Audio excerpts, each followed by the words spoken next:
Welcome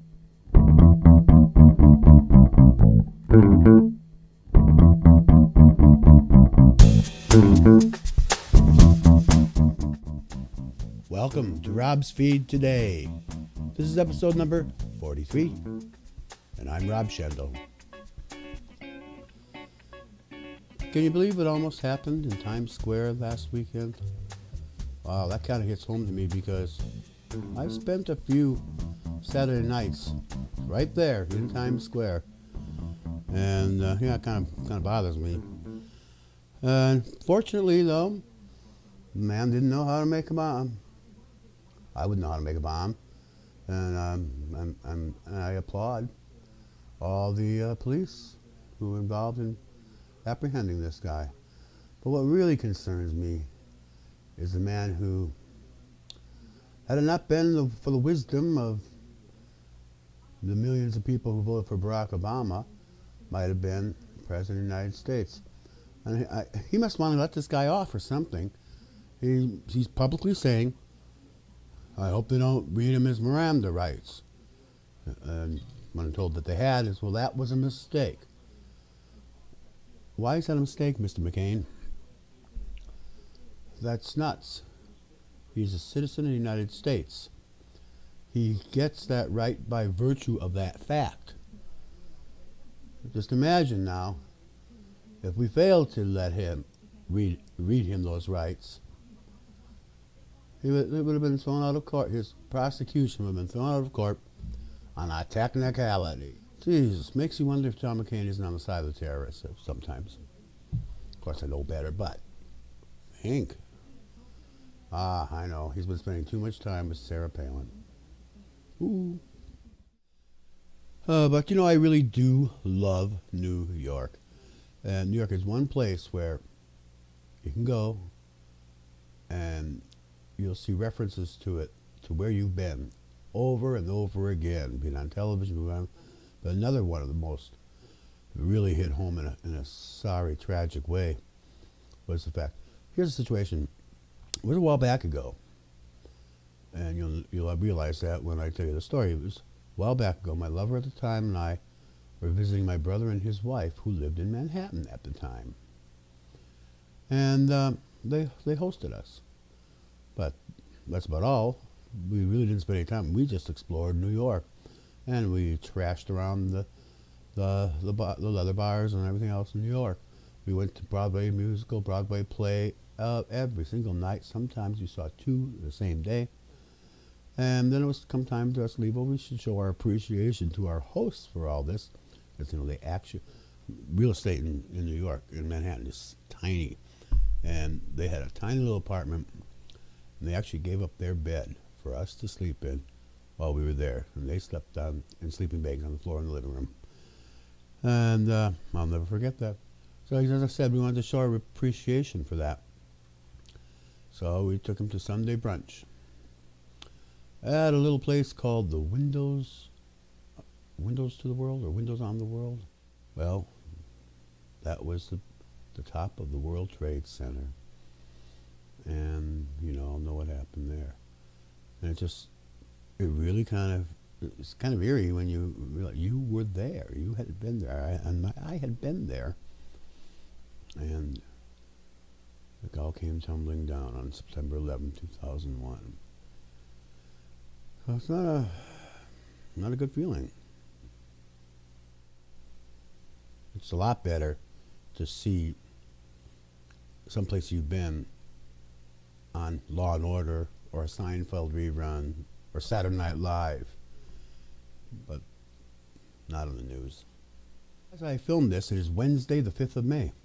Well, that's Cinco de Mayo, and I'd like to offer my best wishes for a happy Cinco de Mayo to all my friends out there. However, this offer may be void in Arizona. Well, we have the example of another far-right, homophobic Christian asshole, hypocrite. The new Miami Times is reporting about George Allen Riekers, who has been a general in the culture wars through his work behind the scenes. And in 1983, he and James Dobson, America's best-known homophobe, formed the Family Research Council, a DC-based, rabidly Christian, and vehemently anti-gay lobbying group that has become a standard bearer of the nation's extreme right wing. Its annual Values Summit is considered a litmus test for Republican presidential hopefuls, and Sean Hannity and Ann Coulter have spoken there. Well, guess what? Mr. George Allen Riekers was spotted returning from a 10-day excursion to Europe, I guess, with his escort. I guess escort purchased off of this website, rentboy.com. And he was not the least bit comfortable when a picture of the two of them was snapped with a hot pink digital camera. Oh well. When asked about it, he said, well, he's getting older and he needed somebody to carry the luggage, although it wasn't the rent boy who was carrying the luggage. Just more hypocrisy from the right wing, and I wish we could stop it.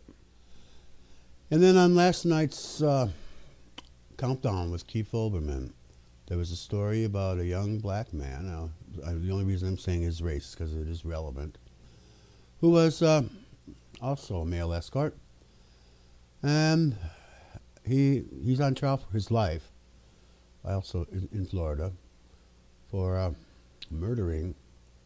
I don't have the names at my disposal right now, and I'd rather finish talking to you, but murdering a leader of the Ku Klux Klan, a very vehement anti-black, anti-gay activist in the Klan, who apparently, when they disagreed on the price, was killed by the escort he contracted with. It's no surprise that they who are the most vehemently anti-gay are gay themselves. Hasn't it always been the case? Haven't you observed? Remember the sissy beaters? The ones who would beat up on the fags? The only reason they were so bothered by the fags that they had to go to the trouble of beating them up was because they had to prove to the world, and most importantly, they had to prove to themselves that they're not gay. They beat gays up. It's one thing that I look forward to when society changes its viewpoint on gay life, on gay marriage, on gay don't ask, don't tell, and all this. More and more people are accepting of the gay lifestyle, or at least gay people. And if that's the case, then they don't have to join the priesthood to try to get over this that they know is in themselves. That's why that happens. They join the priesthood so that God can free them of their homosexuality. Well, that just doesn't happen. And then what happens? They're tempted by an altar boy. Well, over and over again. And I less blame the perpetrators of these than I do society in general. Because the society in general, with its attitudes that forces people to deny themselves, which never works, and often ends up so sad.